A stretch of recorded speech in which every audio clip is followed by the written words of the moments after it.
Hey guys, so in this video you will be learning about fiscal policy, which is the government trying to influence the economy.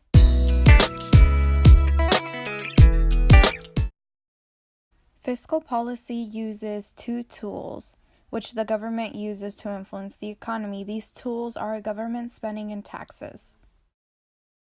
Under fiscal policy, there is the non-discretionary fiscal policy, which involves the government putting laws to help the economy shrink or grow by increasing or decreasing the government spending and taxes. There's also the discretionary fiscal policy. These are laws that are put to help fix the economy.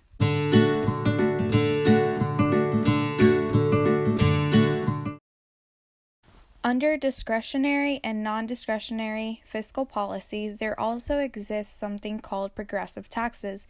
This is a tax rate that is increased or decreased based on personal income. For example, people with lower income pay a lower percentage of that income in tax, and people with higher income pay a higher percentage of their income in tax. Also, under discretionary and non-discretionary fiscal policies, there exists something called transfer payments. These are done when the economy is experiencing a recession. They will then raise transfer payments, which will cause an increase in consumer spending. Some examples of transfer payments include financial aid, Social Security, and the government making subsidies for certain businesses.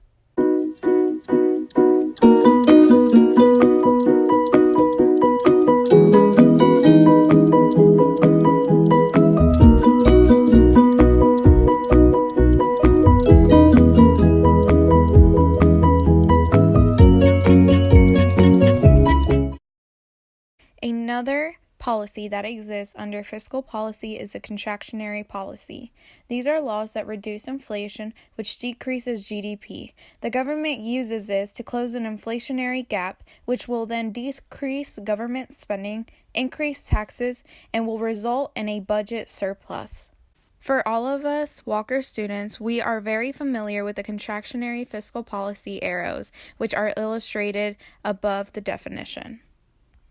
The government spending is decreasing as taxes are increasing and consumer spending is decreasing. Aggregate demand is decreasing as well as price level, and GDP has also experienced a decrease. Unemployment is the last one, and it has increased.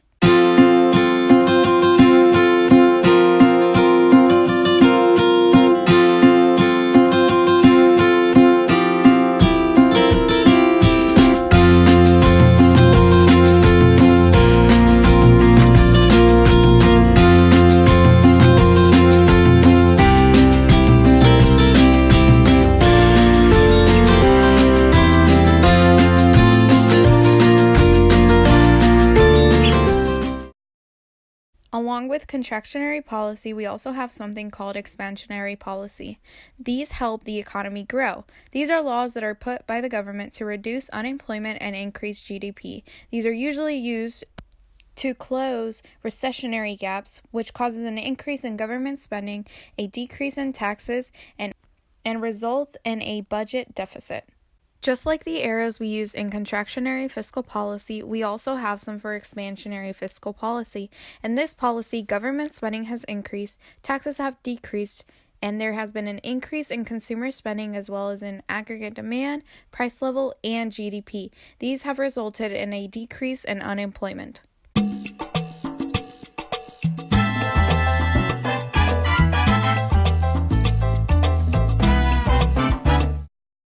Last but not least, we have included crowding out. This is when the government decides that it would like to increase spending and increase interest rates.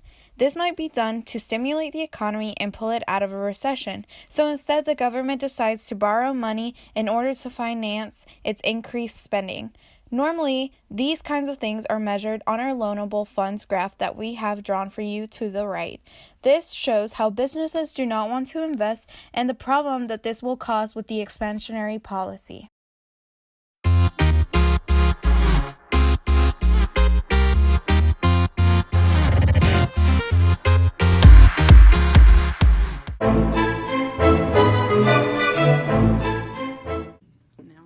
Okay. So I'm going to write it under this. Yes. Let me get a different color. Okay. Is the government Are trying? you recording, Faith? Yes. Okay. Wait, what the? To influence the economy. I don't think I got that. I'm kind of illiterate, so tell me if I spelled something wrong. Ooh, he made my heart stop. Oh, I got nervous too.